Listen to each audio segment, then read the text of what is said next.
जय हिंद। स्वागत है आपका हमारे YouTube चैनल ग्रुप क्लासेस में। आज हम आपको पढ़ाएंगे भिन्न एवं उसके प्रकार। तो पहले तो देखते कि भिन्न कहलाती क्या है। वह संख्या जो p बटा q के रूप में लिखी होती है, जहां q बराबर नहीं 0 हो, वह भिन्न कहलाती है। तो हो गई ये किताब की परिभाषा। ऐसे हम आसान शब्दों में समझते हैं।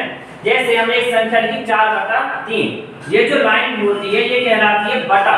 इसको हम क्या बोलेंगे, बटा या फिर 4 बटे 3। इस तरीके से इसको हम पढ़ेंगे। इसी को इंग्लिश में बोल देते हैं हम अपॉन। इंग्लिश में बोलेंगे 4/3 या हिंदी में बोलेंगे 4 बटे 3।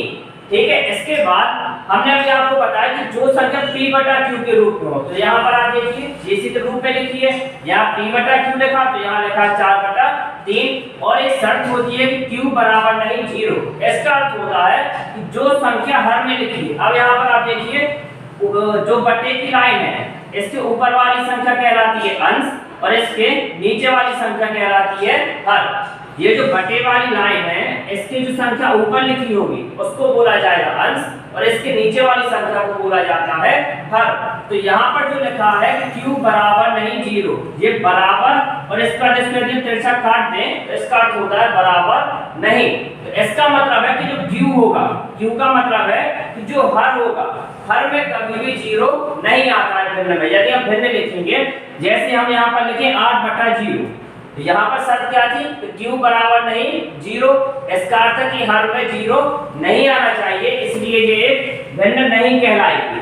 ऊपर लिख सकते हैं 0 बटा 8 हो सकता है, लेकिन कभी भी भिन्न में हर में कभी भी 0 नहीं आएगा। ये भिन्न की शर्त होती है।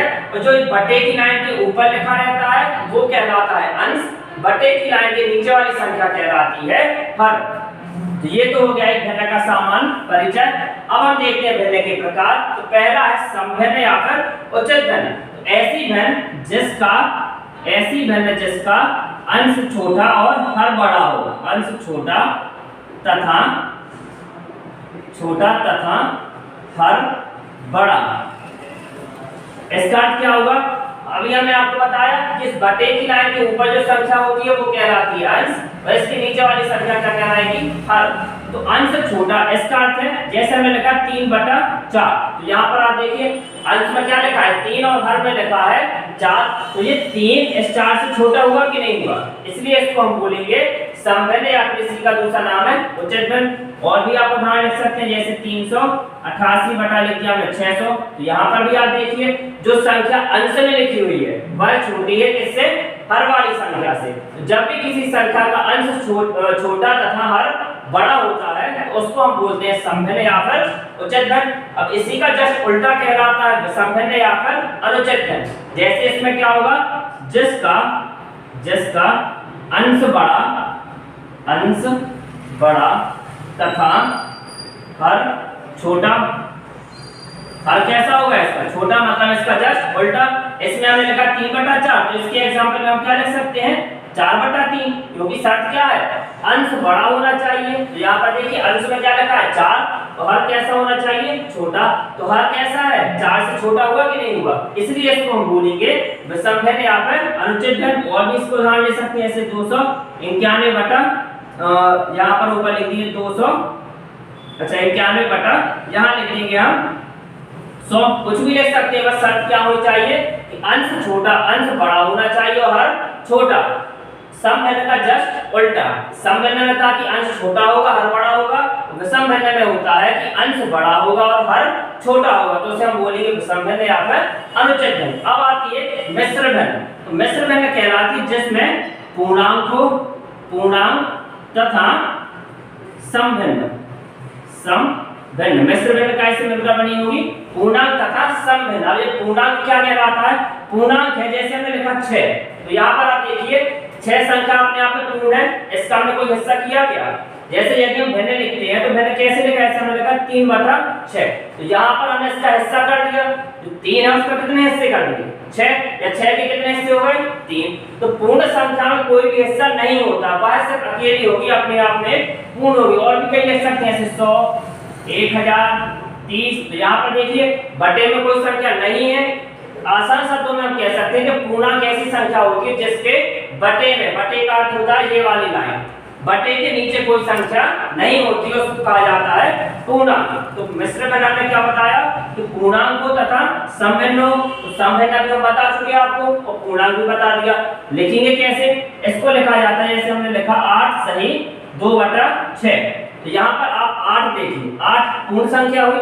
इसके नीचे कोई संख्या है क्या? इसके नीचे कोई संख्या नहीं है, ये अपने आप में अकेली है। और ये लिखा है 2/6। 2/6 कैसी भिन्न कहलाएगी? समभिन्न। क्यों? क्योंकि इसमें अंश छोटा है और हर बड़ा है। समभिन्न की कंडीशन क्या थी कि अंश छोटा होगा और हर बड़ा होगा।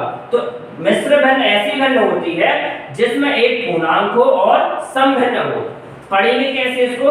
जो पूर्णांक होता है उसके साथ लगाते हैं सही, जैसे 8 सही 2/6। और भी उदाहरण देखिए, जैसे हमने लिखा 10 सही 5/10। ये 10 क्या है? पूर्णांक। इसको बोलेंगे हम 10 सही 5, इस वाली लाइन को बोलते हैं बटा।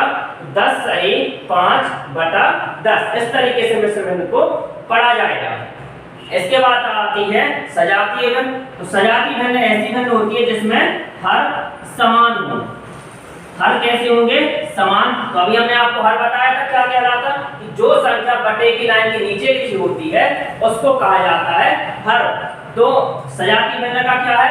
हर समान होने चाहिए। जैसे हमने लिखा 3/4/8 6/8 12/8। तो यहाँ पर आप देखिए जो संख्या हर में लिखी है वो समान है। सभी के नीचे कितना लिखा है? 8। और जो अंश वाली संख्या वो सभी अलग अलग है। तो सजातीय भिन्न ऐसी भिन्न होती है जिनमें हर समान होता है। अब इसी का जस्ट उल्टा होगा विजातीय भिन्न। इसमें कंडीशन क्या है? हर समान हो। और इसमें क्या हो जाएगा? हर असमान हो। हर असमान हो। जैसे हमने लिख दिया 6/3 2/10 5/8 9/6। तो यहाँ पर आप देखिए सभी में हर समान है क्या? नहीं है। यहाँ पर 3, इसमें 10, इसमें 8 और इसमें 6। तो यदि किसी संख्या में या यदि किसी भिन्न में हर समान ना हो उसको कहा जाता है विजातीय भिन्न। यदि हर समान है उसको बोला जाता है सजातीय भिन्न। तो ये होगा भिन्न एवं उसके प्रकार। यदि आपको ये भिन्न अच्छे समझ में आई हो तो वीडियो को लाइक शेयर और चैनल को सब्सक्राइब जरूर करें। जय हिंद।